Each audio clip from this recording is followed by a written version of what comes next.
Enteekateeka y'amagye okusikira NAADS mu disitulikiti y'e Mukono etandikidde Mukono North. Magombololo okuli erya Nama ne Kyampisi nga ku ggombolola Nama abantu ba bulijjo 800 nga be bakwasiddwa ensigo za kasooli kiro 2,000.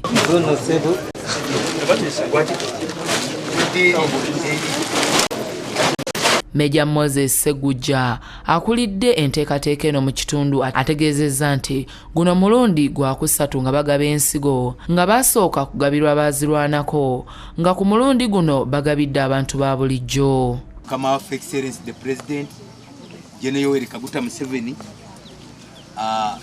yakkiriza abantu bonna tubawe abeetegese. Nze ndi mu ssanyu lingi nnyo okulaba nga tufunye akakisa okubeerawo nga tutandika kubanga wano we tutandikidde. Okugaba ensigo zino okukoleddwa mu maaso ga minisita w'abavubuka n'abaana era omubaka akiikirira ekitundu kino mu Paalamenti Ronald Kibuule ng'onategeezezza nti nga kabinenti baasalawo ab'amagye bavunaanyizibwe ku NAADS oluvannyuma lw'okukizuula nti abantu abaali batwala NAADS batwalanga obuwumbi bw'ensimbi naye nga tebalina kyamaanyi kye bakola. Longo 7H omanyi ensigo zino twasaddemu abasirikale bakugatono mufuba mulamu.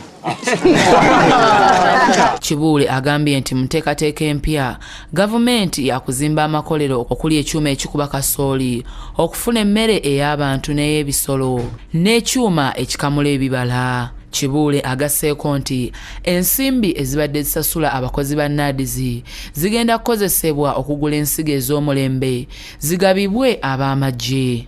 Asabye abantu bonna abafunye ensigo okuzikozesa obulungi basobole okuzitunda nga za mutindo bafunemu ensimbi ez'okweyimirizaawo. Henry Nsubuga yakusakidde eggulu eno ku Rwabukedde TV.